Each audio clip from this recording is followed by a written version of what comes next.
ओम श्री गुरुवे नमः। ज्ञान गीता के इस मंच पर आपका सादर अभिनंदन।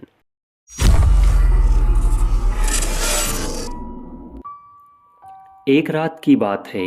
माता कौशल्या जी को सोते में अपने महल की छत पर किसी के चलने की आहट सुनाई दी। नींद खुल गई। पूछा कौन है। मालूम पड़ा सुत कीर्ति जी, सबसे छोटी बहू शत्रुघ्न जी की पत्नी। माता कौशल्या जी ने उन्हें नीचे बुलाया। सुत कीर्ति जी आईं, चरणों में प्रणाम कर खड़ी रह गईं। माता कौशल्या जी ने पूछा, श्रुति, इतनी रात को अकेली छत पर क्या कर रही हो बेटी? क्या नींद नहीं आ रही? शत्रुघ्न कहाँ हैं? सुत कीर्ति की आंखें भर आईं। माँ की छाती से चिपटी गोद में सिमट गई। बोली, माँ, उन्हें देखे हुए 13 वर्ष बीत गए। उफ! कौशल्या जी का हृदय कांप कर छटपटा गया। तुरंत आवाज लगाई। सेवक दौड़े आए। आधी रात ही पालकी तैयार हुई। आज शत्रुघ्न जी की खोज होगी। माँ चल पड़ी। आपको मालूम है शत्रुघ्न जी कहाँ मिले? अयोध्या जी के जिस दरवाजे के बाहर भरत जी नंदी ग्राम में तपस्वी होकर रहते हैं, उसी दरवाजे के भीतर एक पत्थर की शिला है। उसी शिला पर अपनी बाह का तकिया बनाकर लेटे मिले। माँ सिरहाने बैठ गई। बालों में हाथ फिराया तो शत्रुघ्न जी ने आंखें खोली। माँ, शत्रुघ्न जी उठे, चरणों में गिरे। माँ, आपने क्यों कष्ट किया? मुझे बुलवा लिया होता। माँ ने कहा, शत्रुघ्न, यहाँ क्यों? शत्रुघ्न जी की रुलाई फूट पड़ी। बोले, माँ, भैया राम जी पिताजी की आज्ञा से वन चले गए। भैया लक्ष्मण जी उनके पीछे चले गए। भैया भरत जी भी नंदी ग्राम में हैं। क्या ये महल, ये रथ, ये राजसी वस्त्र विधाता ने मेरे लिए ही बनाए हैं? माता कौशल्या जी निरुत्तर रह गईं। देखो, क्या है ये राम कथा? यह भोग की नहीं, त्याग की कथा है। यहाँ त्याग की ही प्रतियोगिता चल रही है और सभी प्रथम हैं, कोई पीछे नहीं रहा। चारों भाइयों का प्रेम और त्याग एक दूसरे के प्रति अद्भुत, अभिनव और अलौकिक है।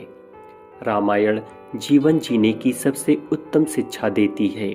भगवान राम को 14 वर्ष का वनवास हुआ तो उनकी पत्नी सीता मैया ने भी सहर्ष वनवास स्वीकार कर लिया, परंतु बचपन से ही बड़े भाई की सेवा में रहने वाले लक्ष्मण जी कैसे राम से दूर हो जाते? वन जाने के लिए उन्होंने माता सुमित्रा से तो आज्ञा ले ली थी, परंतु जब अपनी पत्नी उर्मिला की कच्छ की ओर बढ़ रहे थे तो सोच रहे थे कि उर्मिला को मैं क्या समझाऊंगा, क्या बोलूंगा उनसे।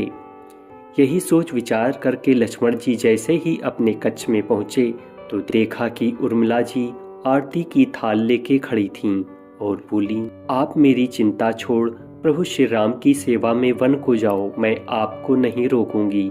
मेरे कारण आपकी सेवा में कोई बाधा ना आए, इसलिए साथ जाने की जिद भी नहीं करूंगी। लक्ष्मण जी के कहने में संकोच हो रहा था, परंतु उनके कुछ कहने से पहले ही उर्मिला जी ने उन्हें संकोच से बाहर निकाल दिया। वास्तव में यही पत्नी का धर्म है। पति संकोच में पड़े उससे पहले ही पत्नी उनके मन की बात को जानकर उसे संकोच से बाहर कर दे।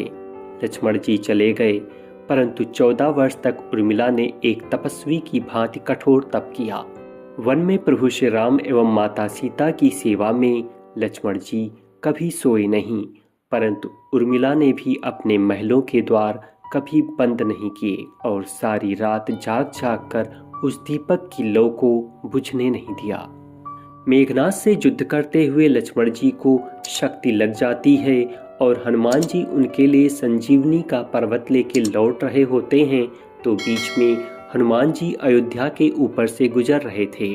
भरत जी उन्हें राक्षस समझकर बाण मारते हैं और हनुमान जी गिर जाते हैं। जब भरत जी हनुमान जी से सारा वृतांत सुनते हैं कि सीता जी को रावण हर ले गया है, लक्ष्मण जी युद्ध में मूर्छित हो गए हैं, यह सुनते ही कौशल्या जी कहती हैं कि राम को कहना कि लक्ष्मण के बिना अयोध्या में पैर मत रखना, राम वन में ही रहें। तो वहीं माता सुमित्रा कहती हैं कि राम से कहना कोई बात नहीं, अभी शत्रुघ्न है, मैं उसे भेज दूंगी, दोनों पुत्र राम की सेवा के लिए ही तो जन्मे हैं। माताओं का प्रेम देखकर हनुमान जी की आंखों से अश्रुधारा बह रही थी, परंतु जब उन्होंने उर्मिला जी की ओर देखा तो सोचने लगे, यह क्यों एकदम शांत और प्रसन्न खड़ी हैं? क्या इन्हें अपने पति के प्राणों की चिंता नहीं? हनुमान जी पूछते हैं, देवी, आपकी प्रसन्नता का क्या कारण है? आपके पति के प्राण संकट में हैं। सूर्य उदित होते ही सूर्य कुल का दीपक बुझ जाएगा। उर्मिला जी का उत्तर सुनकर तीनों लोगों का कोई भी प्राणी उनका वंदना किए बिना नहीं रह पाएगा। उर्मिला बोली, मेरा दीपक संकट में नहीं है, वो बुझ ही नहीं सकता। रही सूर्योदय की बात, तो आप चाहो तो कुछ दिन अयोध्या में विश्राम कर लीजिए, क्योंकि आपके वहां पहुंचे बिना सूर्य उदित ही नहीं हो सकता।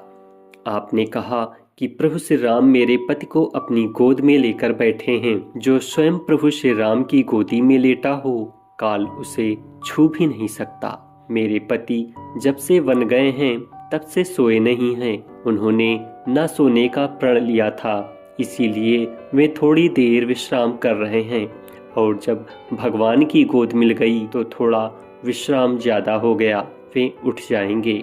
और शक्ति मेरे पति को लगी ही नहीं, शक्ति तो प्रभु श्री राम जी को लगी है। मेरे पति की हर श्वास में राम है, हर धड़कन में राम है, उनके रोम में राम है, उनके खून की बूंद बूंद में राम है। और जब उनके शरीर और आत्मा में सिर्फ राम ही है, तो शक्ति राम जी को ही लगी है, दर्द राम जी को ही हो रहा है। इसीलिए हनुमान जी, आप निश्चिंत होके जाएं, सूर्य उदित नहीं होगा। राम राज्य की नींव जनक जी की बेटियां ही थीं, कभी सीता तो कभी उर्मिला। भगवान राम ने तो केवल रामराज का कलश स्थापित किया, परंतु वास्तव में रामराज इन सब के प्रेम, त्याग, समर्पण और बलिदान से ही आया। जिस मनुष्य में प्रेम, त्याग, समर्पण की भावना हो, उस मनुष्य में राम ही बसता है। कभी समय मिले तो अपने वेद, पुराण, गीता, रामायण को पढ़ने और समझने का प्रयास कीजिएगा। जीवन को एक अलग नजरिए से देखने और जीने का शऊर मिलेगा। लक्ष्मण सा भाई हो, कौशल्या माई हो, स्वामी तुम जैसा मेरा रघुराई हो। जय श्री राम, जय जय श्री राम।